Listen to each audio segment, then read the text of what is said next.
పలుకు తొయ్యలి భవ్య రూపము తెలుగు తల్లికి వందనం. మార్గదేశీ సమ్మిళత్ బహు ప్రక్రియాభకు వందనం.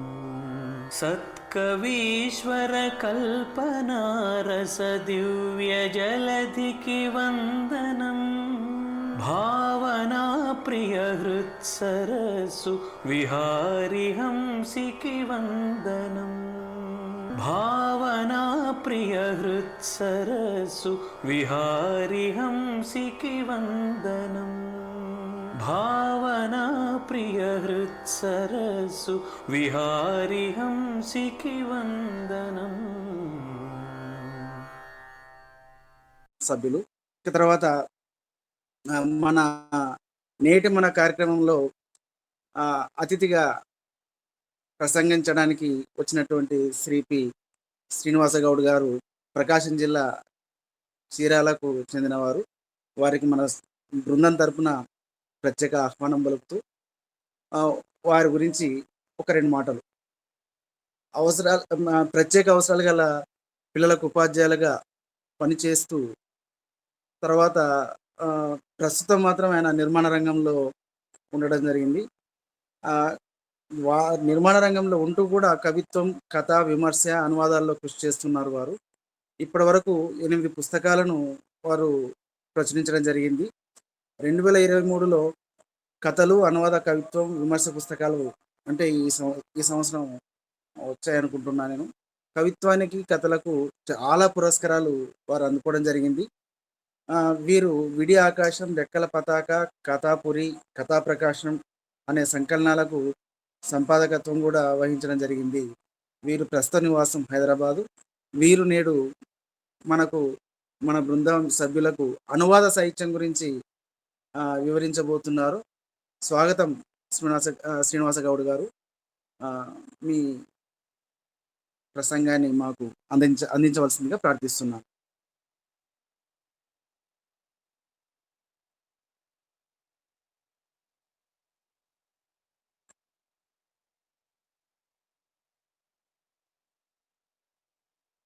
శ్రీనివాస గౌడ్ గారు, అయ్యా మీకు స్వాగతం.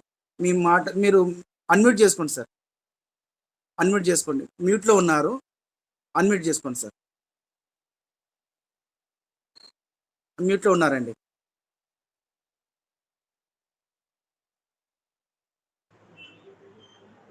Okay sir.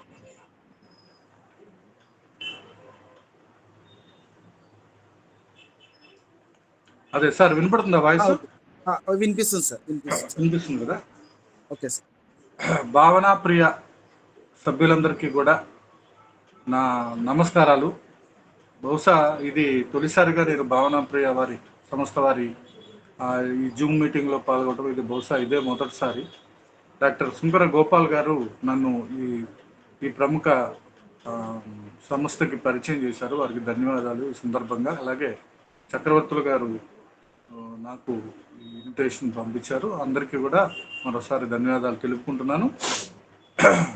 అనువాదం, సాహిత్యం అనేటువంటి ఈ విషయానికి కనుక మనం వచ్చినట్టయితే, అనువాద సాహిత్యం మనం అసలు ముందు అనువాద సాహిత్యం మనకి ఎందుకు, అనువాదం అవసరం ఉందా, అనువాదం వల్ల ఉపయోగం ఏంటి అనే విషయాలు మనం ఒక 2 నిమిషాలు మాట్లాడుకుంటే, అనువాద సాహిత్యం మొదట మనకి ఏం చేస్తుందంటే, మనకి మన ప్రపంచాన్ని అంటే మన చుట్టూ ఉన్న పరిసరాలను దాటి మరొక సంస్కృతిని, మరొక భాషల్ని, మరొక దేశ వేష భాషల్ని, మరొక దేశ పరిస్థితుల్ని, వాళ్ళకు ఉన్నటువంటి అనేక వైవిధ్యమైనటువంటి జీవన వైవిధ్యాలని కూడా అన్నిటిని కూడా మనకి పరిచయం చేస్తుంది. మొదట అనువాదం ఏం చేస్తుందంటే, మన మనోమయ ప్రపంచాలకి, మనకి ఇతర ప్రపంచానికి వాకిళ్ళు తెరుస్తుంది, కిటికీలు తెరుస్తుంది.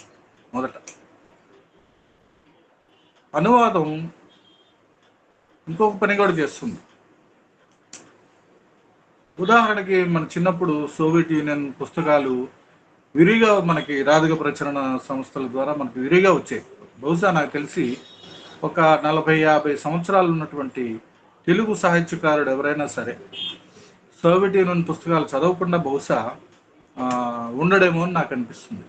చిన్నప్పుడు టామ్ సాయర్, జమీలియా, ఇలాంటి సోవియట్ యూనియన్ పుస్తకాలన్నీ కూడా చదువుకుంటూ అవి అన్ని చోట్ల కొసక్కులు, తండ్రులు కొడుకులు, ఇలాంటి ఎన్నో రష్యన్ పుస్తకాలు, సోవియట్ రష్యా పుస్తకాలన్నీ కూడా చాలా వరకు అనువాదం చేసి చాలా చక్కటి అనువాదాలతోటి మనకి చాలా తక్కువ ధరతోటి మనకి అన్ని చోట్ల అందుబాటులో ఉండేవి.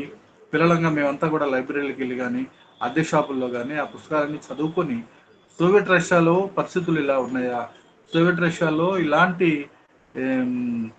దీనికి ఇలాంటి జీవితం ఉంటుందా, రష్యన్ కథలు గాథలు మనకి రష్యాలో ఏం జరుగుతుంది, వాళ్ళ సంస్కృతి ఏంటి, వాళ్ళ కథలు ఏంటి, వాళ్ళకి ఎట్లాంటి రచయితలు ఉన్నారు అని చెప్పి మనకి తెలుస్తుంది. ప్రపంచ సాహిత్యం మొత్తం మీద రష్యన్ సాహిత్యం అనువాదం అయినంత విరివిగా మరే భాషలోంచి కూడా ప్రపంచానికి అనువాదం కాలేదు.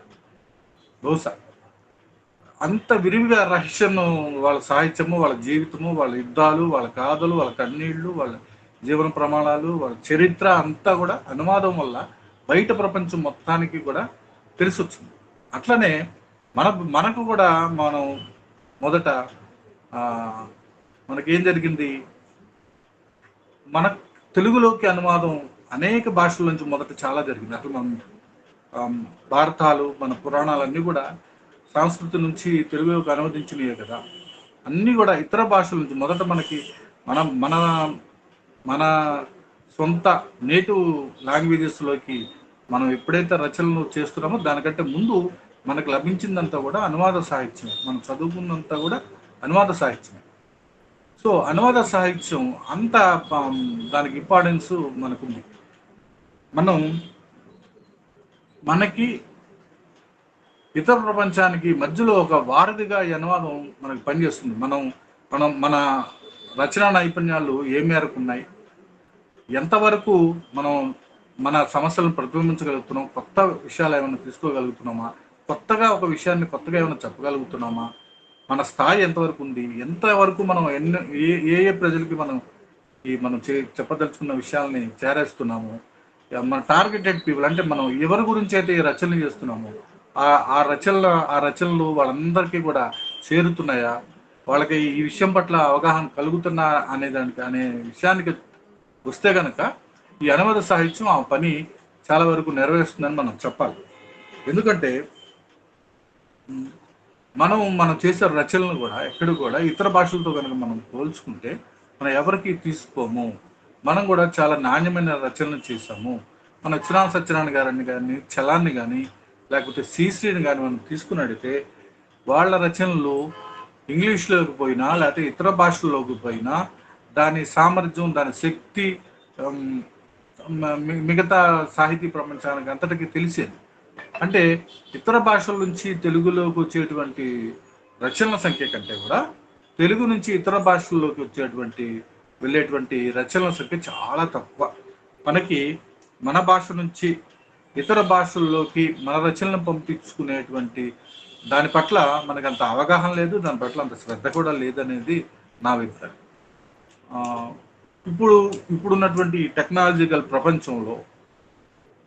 ప్రపంచం అంతా కూడా టెక్నాలజీ ఆక్రమించినటువంటి ఈ నేటి పరిస్థితుల్లో మనం తెలుగులో రాసిన మన రచనని ప్రపంచవ్యాప్తంగా ఈ రచనని మనం ప్రపంచవ్యాప్తంగా చేసుకోవచ్చు.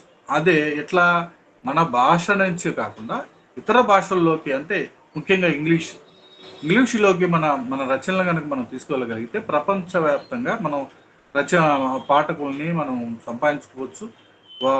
మన రచన విస్తృతమైనటువంటి పరిధిలోకి దాన్ని తీసుకెళ్ళడానికి అనువాదం ఒక రకంగా ఈరోజు చాలా బాగా ఉపయోగపడుతుంది. ఇదివరకంటే కూడా ఇప్పుడు ఇంకా ఇలాంటి అవకాశం ఎక్కువగా ఉంది. మనకి ఆన్లైన్లో వచ్చినాయి, జూమ్ మీటింగ్స్ వచ్చినాయి, తర్వాత ఈ పబ్లిషింగ్ వచ్చింది, డిజిటల్ పబ్లిషింగ్స్ వచ్చినాయి, అనువాదకులు ఉన్నారు, మనకి ప్రపంచం విస్తృతం అవడానికి అనేకమైనటువంటి అవకాశాలు ఈ రోజున ఉన్నాయి మనకి. సో అనువాదం మనకు పనిచేస్తుంది, ఎంతోమంది ఇతర దేశాల్లో ఉన్న పాఠకులను మనకు దగ్గర చేస్తుంది. ఎందుకంటే ఆ పాఠకుల్ని అంటే మనకి మన పుష్కిన్ తెలియదు, మనకి గోర్కీ తెలియదు, మా అనువాదమే లేకపోతే గూరికి తెలిసేవాడు కాదు మనకి.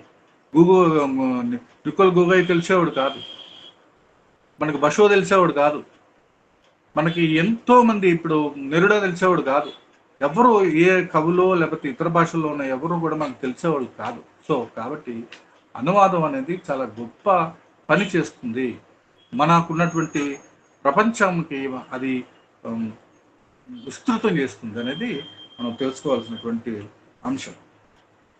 సో అయితే ఇక్కడ ఈ అనువాదం అనే దానికి వచ్చేసరికి చాలా బాగానే ఉంది. అయితే అనువాదం అనే దాంట్లో చిన్న చిన్న సమస్యలు కూడా మనకి కనిపిస్తున్నాయి అనువాదంలో. ఎందుకంటే ఇప్పుడు విశ్వనాథ్ గారు రాసినటువంటి గ్రాంధికమైనటువంటి భాషని మన ఇంగ్లీష్లోకి తీసుకెళ్ళటం అనేది చాలా కష్టమైనటువంటి వ్యవహారం.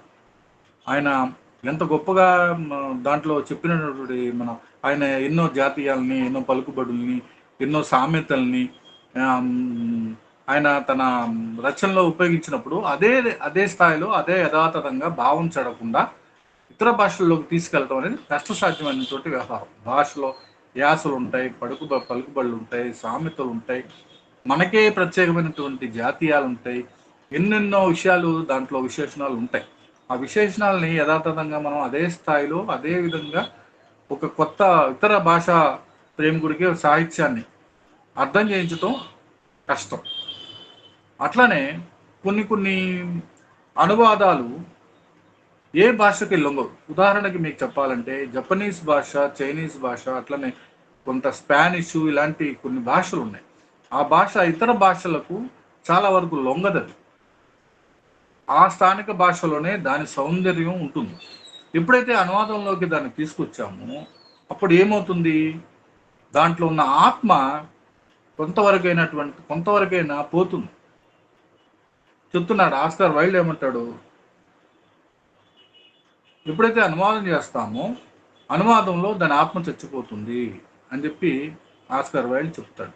సో దాని ఆత్మని చెడగొట్టకుండా, దాని సారాంశాన్ని, దాని ఎస్సెన్స్ని చెడగొట్టకుండా ఇతర భాషల్లోకి రచన తీసుకురావడం కత్తి మీద సామే అనువాదకులు.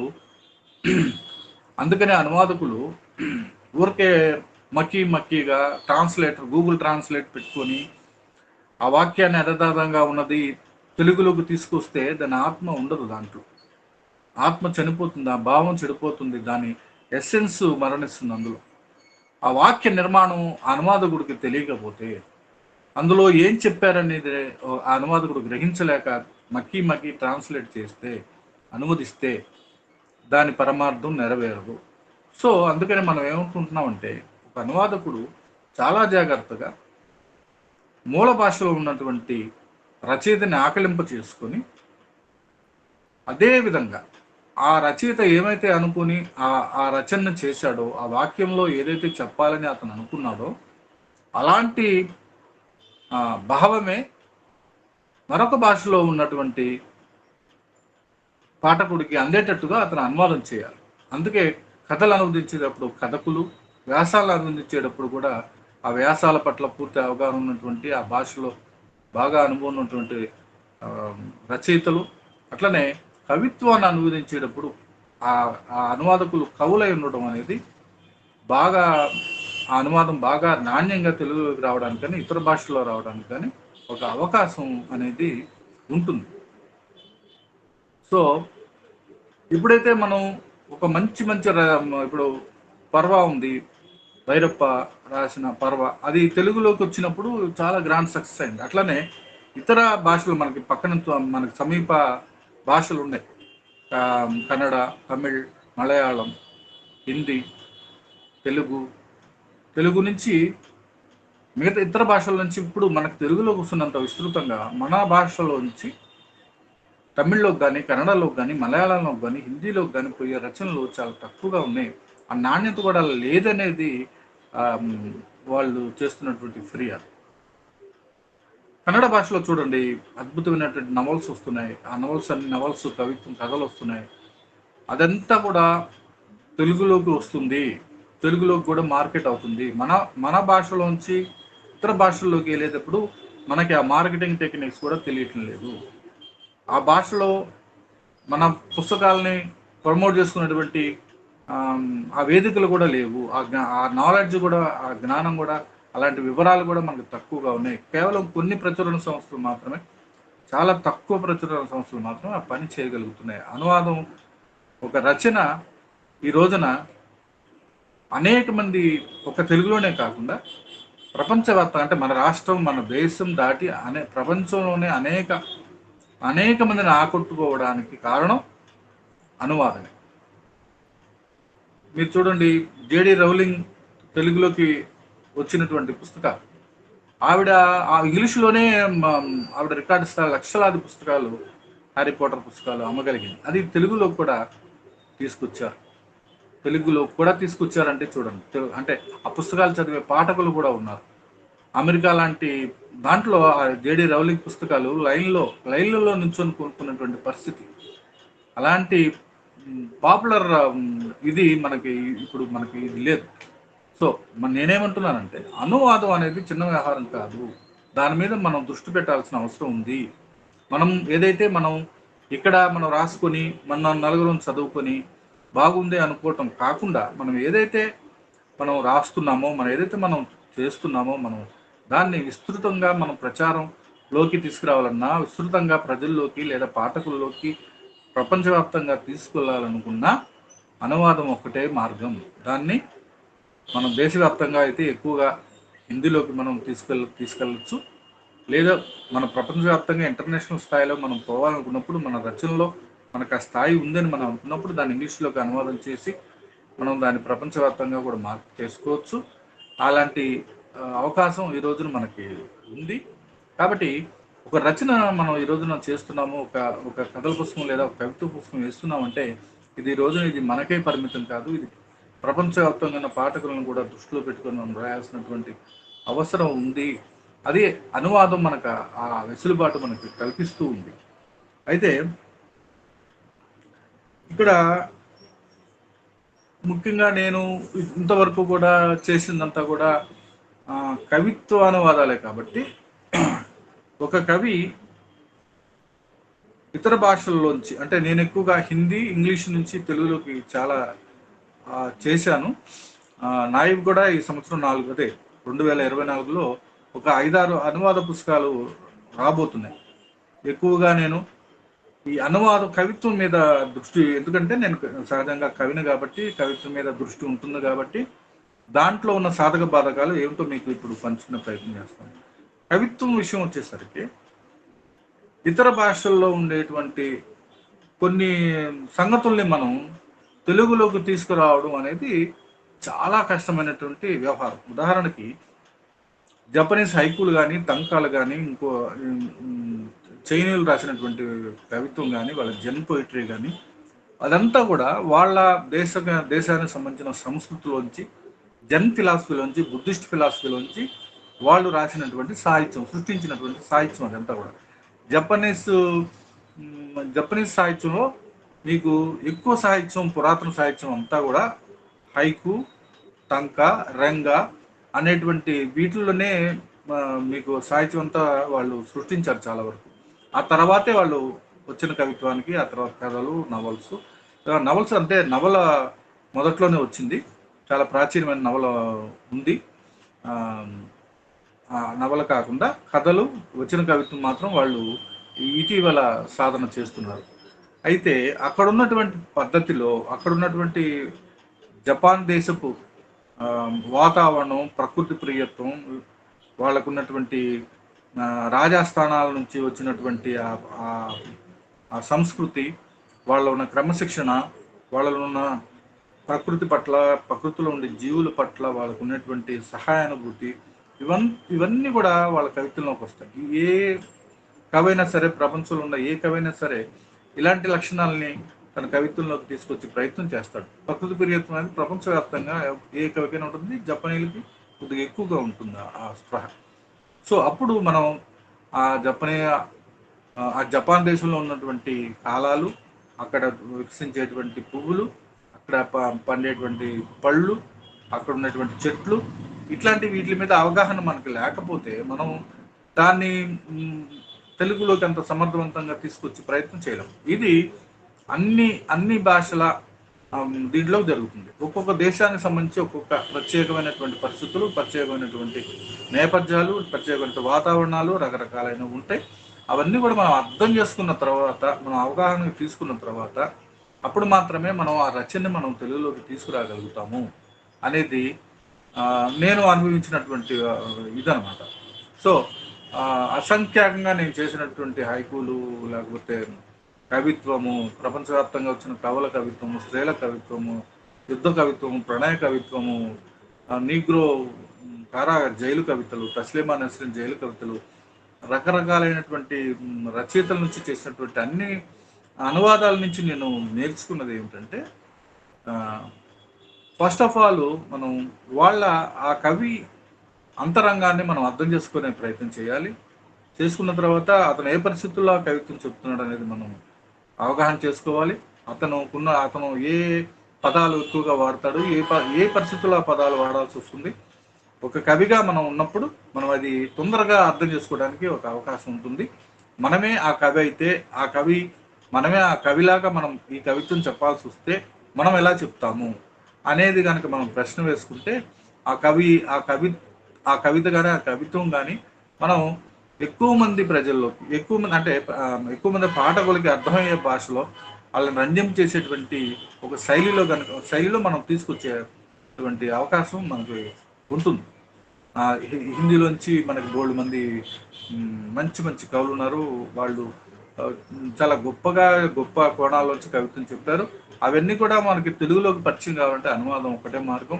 మనం కనుక మన సాహితీ లోకాన్ని, మనకు ఉన్నటువంటి వ్యవహారాన్ని విస్తృతమైనటువంటి మనం చాలా వ్యాస్ట్ ఎక్స్పీరియన్స్ మనకు కావాలనుకున్నప్పుడు ఒక అనువాదం మాత్రమే మనకు ఆ మార్గం మనకు చూపిస్తుంది, మనకి దారేస్తుంది. మన ప్రపంచాన్ని, మనకున్న అవగాహన విస్తృతం అనువాదం చేస్తుంది. కాబట్టి అనువాదం అనేది చిన్న విషయం కాదు. అందుకే అన్ని ప్రభుత్వ సంస్థలు, అకాడమీలు కూడా అనువాదం యొక్క ప్రాముఖ్యాన్ని గుర్తించాయి. ఈరోజున సాహిత్య అకాడమీ కూడా తెలుగులో అవార్డు వచ్చినటువంటి అన్ని పుస్తకాలు, అది కవిత్వం కానివ్వండి, కథ కానివ్వండి, వ్యాసం కానివ్వండి, విమర్శ కానివ్వండి, ఏదైనా కానివ్వండి, అది వాళ్ళు ఖచ్చితంగా ఇతర భాషల్లోకి తీసుకెళ్తారు. అనువాదకులను పెట్టి అనువాదం చేయిస్తారు, ఆ పుస్తకాలను ప్రచురిస్తారు, చాలా విస్తృతంగా అందరికీ ప్రచారం చేస్తారు. సాహిత్య అకాడమీ ప్రచురించినటువంటి ఇంగ్లీష్లోంచి లేదా వాళ్ళ భాషల్లోంచి తెలుగులోకి ప్రచురించిన అనేక పుస్తకాలు నేను చదివాను. ఆ అనువాదకులకి కూడా ఈ రోజున ఒక ఉపాధి దొరికేంత పని అయితే ఉంది ఇక్కడ ఉంది. కానీ మనం దాన్ని సంపాదించుకునేటువంటి ప్రయత్నం చేయాలి. దానికి పట్ల అవగాహన, దాని పట్ల ఇది ఉన్నప్పుడు మాత్రమే మనకు ఉపాధి దొరికేంత పని ఉంది అనేది నా అభిప్రాయం. మిగతా కూడా మనం ఎప్పుడైతే ఇప్పుడు జాషువా గారి పద్యం ఉంది, ఆ పద్యాన్ని మనం ఎంత ప్రయత్నం చేస్తే ఇంగ్లీష్లో అంత జనరల్గా మనం చెప్పగలం చెప్పండి. ఆ పద్యాల్ని మనం ఇంగ్లీష్లోకి తీసుకెళ్ళగలం. వెల్చే నారాయణరావు గారు, డేవిడ్ షుల్మన్ గారు కొంత ప్రయత్నం చేశారు ఇంగ్లీష్లోకి తీసుకెళ్ళి. కానీ తెలుగులో ఉన్నంత ఆ సౌందర్యం, ఆ భాష, ఆ శైలి, ఆ పదాల నడవడిక మనం ఇంగ్లీష్లోకి తేలేము. తెచ్చిన అది రాదు. పద్యం అనేది తెలుగు వాళ్ళ ఆస్తి. సో అదే తెలుగు ఇంగ్లీష్లోకి ఆ భావం అయితే మనం తీసుకెళ్ళగలుగుతాం, కానీ ఆ సౌందర్యం, ఆ పదాల నడక అదంతా కూడా మనం తీసుకెళ్తాం అసాధ్యం. అట్లనే ఇతర భాషల నుంచి కూడా వాళ్ళకు ఉన్నటువంటి ప్రత్యేకమైన శైలిని, సాంప్రదాయాన్ని మనం తెలుగులోకి, ఆ భావాన్ని మనం దిగుమతి చేసుకోగలం, కానీ ఆ సౌందర్యాన్ని, ఆ భాషలో ఉన్నటువంటి సొబగుల్ని మనం తీసుకురావడం కష్టసాధ్యం. అలాంటి పని చేసినటువంటి అనువాదకులు కొంతమంది మనకు లేకపోలేదు. మనకి చిరవిరుబద్దుడు లాంటి ఒక గొప్ప అనువాదకుడు ఉన్నాడు, పండితుడు ఉన్నాడు మనకి తెలుగులో. ఎలనాగా అనేటువంటి ఒక అనువాదకుడు ఉన్నారు. ముకుంద రామారావు గారు ఉన్నారు. అనిల్ బత్తులా ఉన్నాడు. అట్లనే మనకి తెలుగులోకి ఇంకా కథలు మనకి తెలుగులోకి చేసిన అనేక మంది, మన కుటుంబరావు గారు చాలా కథల్ని, వ్యాసాలని తెలుగులోకి తీసుకొచ్చారు. అంటే ప్రతి పాత్రికేయుడు కూడా తెలుగులోకి తీసుకొచ్చేటువంటి ప్రయత్నం చాలా చేశారు. మనకు అద్భుతమైనటువంటి సాహిత్యాన్ని అందించినటువంటి అనువాదకులు తెలుగులో ఉన్నారు. గాలినాథరెడ్డి గారు ఉన్నారు. ఇంకా కొన్ని సమయానికి గుర్తురాడు చాలా మంది మంచి మంచి అనువాదకులు మనకి ఉన్నారు. ఈ రోజున అద్భుతమైనటువంటి పుస్తకాలని తెలుగు పాఠకులకి అందించి వాళ్ళ వాళ్ళ ఆలోచనని, వాళ్ళ అవగాహనని విస్తృతపరిచినటువంటి ఎన్నో ఎన్నో పుస్తకాలు అనువదించినటువంటి గొప్ప గొప్ప వాళ్ళు మనకి ఈరోజు ఉన్నారు.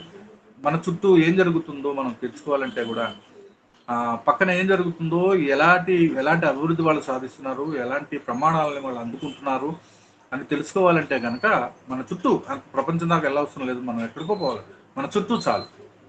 తమిళనాడుని తీసుకోండి, కర్ణాటకను తీసుకోండి, లేదా కేరళను తీసుకోండి, పక్కన ఉన్నటువంటి హిందీ రాష్ట్రాలను తీసుకోండి, వాళ్ళు ఖచ్చితంగా మనకంటే 4 అడుగులు ముందే ఉన్నారు. 4 అడుగులు ముందే ఆ సాహిత్యాన్ని వాళ్ళు ఒక ఉపాధిగా కూడా తీసుకోగలుగుతున్నారు. దురదృష్టవశాత్తు మనకి ఈ తెలుగు రాష్ట్రాల్లో సాహిత్యాన్ని ఉపాధిగా తీసుకునేటువంటి అవకాశం అంతగా లేదు. ఇతర రాష్ట్ర రచయితలు, కవులు, కళాకారులు, అనువాదకులు అందరూ కూడా ఈ స్థాయిని అందుకోగలిగినటువంటి దీంట్లో ఉన్నారు. ఉదాహరణకి నేను చెప్పాలంటే వాళ్ళు నాకు స్వయంగా చెప్పినటువంటి విషయాలు నేను మీకు చెప్పదలుచుకున్నాను. తెలుగులో ఒక పుస్తకం మనం ప్రచురించుకున్నప్పుడు మన ఆ పుస్తకాలని మనం సొంతగా ఒక 500 కాపీలు అమ్మగలిగితే ఆ పుస్తకం చాలా సూపర్ హిట్ అయినట్లు లెక్క. మనం అమ్మగలిగితే ఊరికే కథల పుస్తకం, కవిత్వం పుస్తకం సభలు సమావేశాల్లోనూ, లేకపోతే మరొక దీంట్లోనూ, లేకపోతే పోస్టులోనూ మనం ఉచితంగా మనం పంచుకునే దానికి, అట్లాంటి సాంప్రదాయానికి అలవాటు పడ్డం తప్పించి ఒక మంచి రచనని మనం కొనుక్కొని చదువుకునేటువంటి ఒక అలవాటుకి తెలుగు వాళ్ళు దూరం అయ్యారు.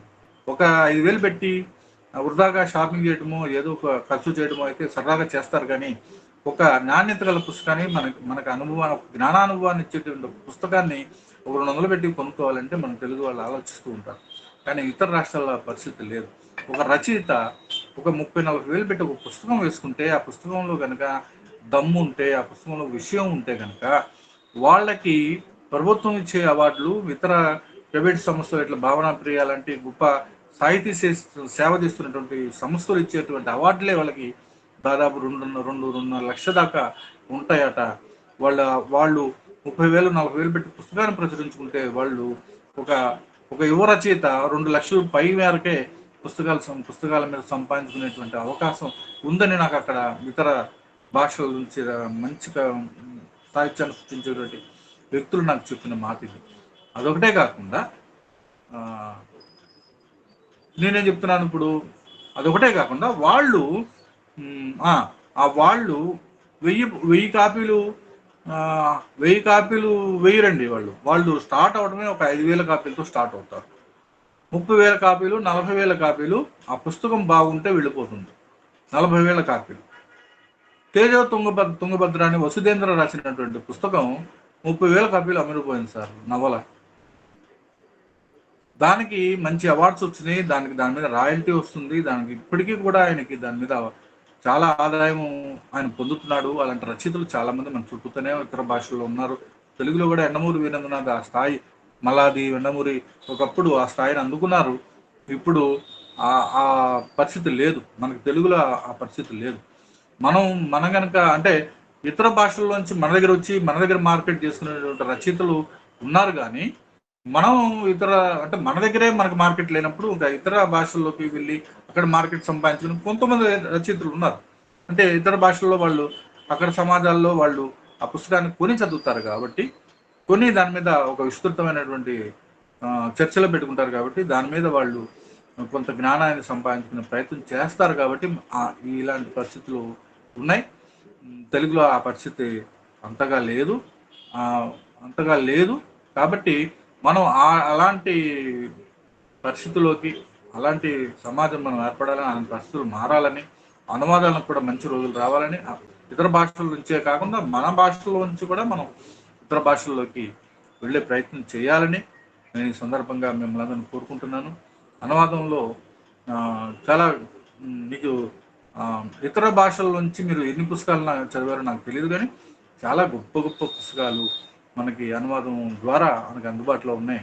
మిత్రులారా, మీరు అవన్నీ చదవండి. అవన్నీ తెలుగులోంచి కూడా మీ రచనల్ని ఇతర భాషల్లోకి పంపించే ప్రయత్నం చేయండి. దానికి సంబంధించినటువంటి ప్రయత్నాలు ప్రారంభించండి. అనువాదం is not a simple thing నౌడేస్ అని. ఇప్పుడు మనం కనుక చాలా జాగ్రత్తగా ఒక పుస్తకాన్ని కనుక రాస్తే, డబ్బుల సంగతి పక్కన పెడితే మనం చాలామంది పాఠకులకి రీచ్ అవుతాం ప్రపంచవ్యాప్తంగా అనేది ఈరోజు ఉన్నటువంటి మనకున్నటువంటి ఒక వెసులుబాటు అవకాశం. మిత్రులారా, ఈ అవకాశం నాకు ఇచ్చినటువంటి భావన ప్రియ సంస్థ వాళ్ళందరికీ కూడా, చక్రవర్తి గారికి, అలాగే మిగతా సభ్యులందరికీ కూడా నేను పేరు పేరున అందరికీ నా కృతజ్ఞతలు చెబుతూ, మరోసారి డాక్టర్ సూకర్ గోపాల్ గారు నాకు ఈ అవకాశం ఇప్పించారు. వారికి కూడా ధన్యవాదాలు తెలుపుతూ, thank you very much sir. ఇంతసేపు నా మాటలు, ఈ 4 మాటలు విన్నందుకు మీ అందరికీ ధన్యవాదాలు. Thank you sir. ధన్యవాదాలు సార్. అనువాదం సాహిత్యం గురించి చాలా కూలంకుషంగా మీరు మా బృంద సభ్యులకు వివరించడం చాలా సంతోషం. ఇప్పుడు మీరన్నట్టు మన భాషలో కూడా ఆ పూర్వ పరిస్థితి త్వరలోనే వస్తుందని ఆశిస్తాం. అందులో ఆ ప్రయత్నంగానే గురువు గారు కానీ, కవిల మేడం గారు కానీ, ఇంకా మా బృందంలో చాలా మంచి కవిత్వాన్ని పాఠకులకు అందించే ప్రయత్నం జరుగుతూ ఉంది. మీ కోరిక త్వరలోనే నెరవేరుతుందని ఆశిస్తున్నాం. తర్వాత మీరు మీరు చెప్పినటువంటి అనువాదం యొక్క ఏ విధంగా అనువాదం చేయాలి, అనువాదం యొక్క మొత్తం సాహిత్యం యొక్క లక్షణాలన్నీ చాలా బాగా మా బృంద సభ్యులకు తెలియజేసినందుకు మీకు ధన్యవాదాలు తెలుపుతూ, ఇంకా లేదు మీరు మాట్లాడండి. వారి హ్యాండ్ రైజ్ చేయలేదు ఇంకా. Okay okay. భావన ప్రియ సాహిత్య మిత్రులందరికీ శుభ సాయంత్రం. నేటి కార్యక్రమానికి అతిథిగా విచ్చేసినటువంటి శ్రీనివాస్ గౌడ్ గారికి నమస్కారం, గురువు గారికి నమస్కారం తెలియజేస్తూ, నేటి సాహిత్య కార్యక్రమం, శనివారపు కార్యక్రమం ఆశాంతం చాలా చక్కగా జరిగింది. నిర్వాహకులకు కూడా ధన్యవాదాలు తెలియజేస్తున్నాను. ఇవాళ ప్రధాన ప్రసంగం చేసినటువంటి శ్రీనివాస్ గౌడ్ గారు అనువాద సాహిత్యం గురించి చాలా బాగా చెప్పారు. అది ఎన్నదగిందిగా ఈరోజు నిలుస్తుంది. వారు గుర్తు చేసినటువంటి అనువాద సాహిత్యంలో అంతర్భాగంగా వారు గుర్తు చేసినటువంటి రాదుగా ప్రచురణాలయం మాస్కో, ఆ పేరు వినగానే ఒక్కసారి ప్రాణం అట్లా లేచొచ్చింది.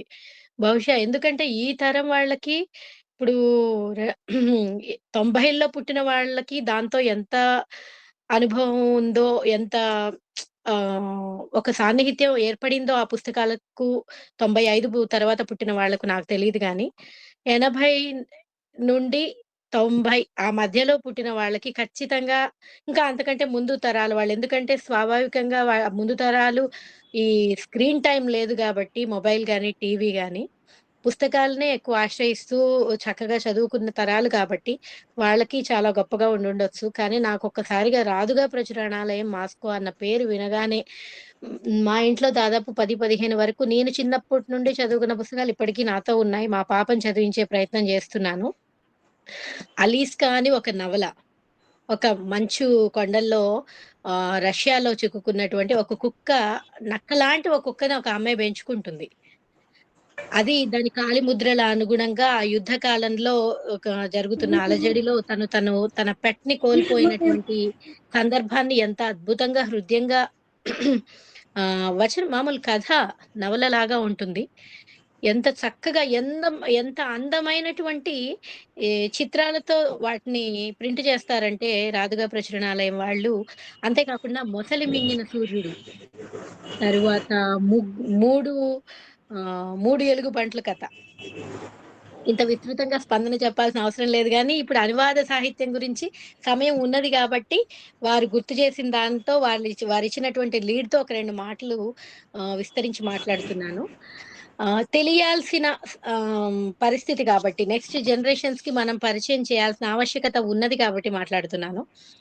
అలాంటి కథలు ఎంత చక్కని ఇల్యుస్ట్రేషన్స్‌తో, అంటే ఒక చక్కని చిత్రాలతో జోడించి వాళ్ళు ప్రింట్ చేస్తారు. అంతేకాకుండా ఆంగ్ల సాహిత్యం నుండి మార్క్ ట్వైన్ అనేటువంటి అద్భుతమైనటువంటి బాలల రచయిత రచించినటువంటి రచనలని తెలుగులోకి నండూరి రామ్మోహన్ గారు అంతే స్థాయిలో, కవి ఏ భావంతో ఎక్స్‌ప్రెస్ చేస్తారో అంతే అద్భుతమైనటువంటి భావాన్ని ఏమాత్రం తీసిపోకుండా తెలుగులోకి అనువాదం చేసినటువంటి రచయిత, అనువాద రచయితగా నండూరి రామ్మోహన్ రావు గారుంటారు.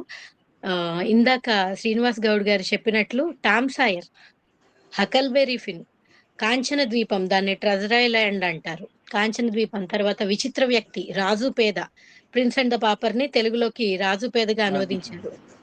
ఒక క్షణం మనం వాటిని చదువుకుంటూ ఇలా కూర్చుండిపోతే, అది ఉన్నది రైల్లో అయినా, ఏదో చెట్టు కిందైనా, ఎండాకాలంలో ఏ వేప చెట్టు కింద వేసిన నులక మంచం మీదనో అయినప్పటికీ గూడా, మన చుట్టూ వెంటనే ఒక్కసారి ప్రత్యక్షం అయిపోతారు. ఆ లండన్ సామ్రాజ్యము చుట్టూ ఉన్నటువంటి భటులు. వాళ్ళలో మధ్యలో మనం కూడా ఒక పర్సన్‌గా ఉండిపోయి ఆ ప్రిన్స్‌ని, పాపర్‌ని, పేదవాడిని ప్రత్యక్షంగా చూస్తున్నామా అన్నట్లు, ఈ లోకంతో సంబంధం లేనట్లు, 100 సార్లు అమ్మ టిఫిన్ కోసం కేకలేసినా అది వినపడనట్లు, గొప్ప ఒక ఊహా ప్రపంచంలో తేలియాడించినటువంటి అనువాద సాహిత్యాలు. అవి నిజంగా అనువాదం అనేటువంటి ఒక ప్రక్రియ అనేది లేకపోతే, ఇలాంటి గొప్ప గొప్ప మర్మాల్ని మనం తెలుసుకునేటువంటి అవకాశం మనం కోల్పోయి ఉండేవాళ్ళము. అంతేగాకుండా హ్మ్. ఇవాన్ అనే క్యారెక్టర్ గాని, ఒక టామ్ అనే క్యారెక్టర్ గాని, వాళ్ళు మా క్లాస్‌మేట్స్ ఏమో, వాళ్ళతో పాటు కలిసి చదువుకున్నావేమో అన్నంతగా ఒక కుంటా కింటే ఎవరు అంటే 7 తరాలు చదివిన వాళ్ళకి తెలుస్తుంది అవును. గా రూట్స్. కుంటా కింటే మీద ఒక అన్ సోదర భావన. మన కుటుంబంలో ఒక పర్సన్ తప్పిపోయి కొన్ని సంవత్సరాల తర్వాత ఆహ్, కలిసాడేమో అన్నంత భావన. ఇంతటి భావన ఎలా కలుగుతుంది? మొసలి మింగిన సూర్యుడు వింటూ మా నాన్నగారు చెప్తూ ఉంటే, ఆ కథని బొమ్మలు చూపిస్తూ, రోజూ చెప్పించుకున్నా మళ్ళీ సూర్యుడు మింగేయడం వల్ల సారీ మొసలి మింగేయడం వల్ల పడమటి కొండల్లో నీళ్ళలోకి వెళ్ళిన సూర్యుడు మాయమైపోయాడా? ఇది ఎంత అద్భుతమైనటువంటి భావన. ఆ ఎలుగుబంటి వెళ్ళి దుడ్డు కర్ర తీసుకొని, చూడు ఇలా పక్షులు ఏడుస్తూ ఉన్నాయి, కుందేలు పిల్ల తప్పిపోయింది, ఏం జరుగుతుందో అర్థం కాలేదు. ఇవన్నీ సూర్యుడిని మొసలి మింగివేయడం వల్ల జరిగిన పరిణామాలు, ఈ మొసలికి భయం లేకుండా పోయిందని దుడ్డు కర్ర తీసుకొని ఎలుగుబంటి బెదిరించడానికి వెళ్తే, అప్పుడు ఉదయాన్నే భయపడి మొసలి కక్కేస్తాడనమాట సూర్యుడిని. అప్పుడు మళ్ళీ సూర్యుడొస్తాడు. అంతా సస్యశ్యామలంగా మారిపోతే ఎంత అద్భుతమైన భావన ఇది. అది నిజమో కాదో భవిష్యత్తులో పిల్లవాడు తెలుసుకుంటాడు. కానీ ఆ క్షణానికి ఆ రోజుల వరకు ఎంత ఊహా ప్రపంచంలో తేలియాడతాడు. ఆ భావాంబర వీధి విహారం అనేది భవిష్యత్తులో ఎన్నెన్ని రూపాలుగా పరిణమించగలదు ఆ పిల్లవాడి రచనల్లో. ఎంత అద్భుతమైనటువంటి అభివ్యక్తిగా ప్రతిఫలింపగలదో మనం ఊహించలేం పిల్లవాడి భవిష్యత్తుని. కాబట్టి ఇలాంటి అనువాద సాహిత్యాలను అంతేకాకుండా మనకెలాగో వేమన శతకం, సుమతి శతకం ఉన్నాయి. మనం చదివిస్తున్నాము పిల్లల చేత. కాబట్టి ఇలాంటివన్నీ కూడా మిస్ కాకుండా మొన్న ఆహ్, మళ్ళొక మాట ఏంటంటే, మొన్న ఆగస్టులో నా పాపకి చాలా రోజుల తర్వాత చాలా కష్టపడి నేనిప్పుడు ఇందాక చెప్పిన 'టామ్ సాయర్', 'హకల్బెర్రీ ఫిన్' ఇవి మొత్తం ఒక సెట్ 6 పుస్తకాల సెట్ వేరే దగ్గర నుండి తెచ్చి ఆమె పుట్టినరోజుకి బహూకరించాను. ఎందుకంటే అవి మా చిన్నప్పుడు మా పుట్టినరోజులకి మా నాన్నగారు వాళ్ళు మాకు ఇచ్చినటువంటి గిఫ్ట్‌లు. ఇలాంటి అరుదైన సేకరణలు 'నొప్పి డాక్టర్' పుస్తకం ఎంతమంది ఇళ్లల్లో ఉందో నాకు తెలీదు. మళ్ళీ నేను మొన్న దొరికితే 4 కాపీలు కొని పెట్టుకొని మా పాప వాళ్ళ ఫ్రెండ్స్‌కి కూడా గిఫ్ట్స్ ఇచ్చాను. కాబట్టి మీరు మీ పిల్లల చేత ఇది చదివిస్తే వాళ్ళకి ఒక గొప్ప అద్భుత ప్రపంచాన్ని పరిచయం చేసిన వాళ్ళవుతారు. తరువాత మరి ఇలాంటి అనువాద సాహిత్యం గురించి తెలియజేసిన శ్రీనివాస్ గౌడ్ గారికి నా నమస్సులు, ధన్యవాదాలు తెలియజేస్తూ, దాని గురించి విస్తరించి మళ్ళీ నేను 2 మాటలు మాట్లాడడానికి మా గ్రూప్‌తో నాకు అవకాశం కల్పించినందుకు ధన్యవాదాలు. పలుకు తొయ్యలి భవ్య రూపము తెలుగు తల్లికి వందనం. మార్గదేశీ సమ్మిళత్ బహు ప్రక్రియాభకు వందనం. సత్కవీశ్వర కల్పనా రస దివ్య జలధికి వందనం. భావనా ప్రియ హృత్సరసు విహారి హంసికి వందనం. భావనా ప్రియ హృత్సరసు విహారి హంసికి వందనం.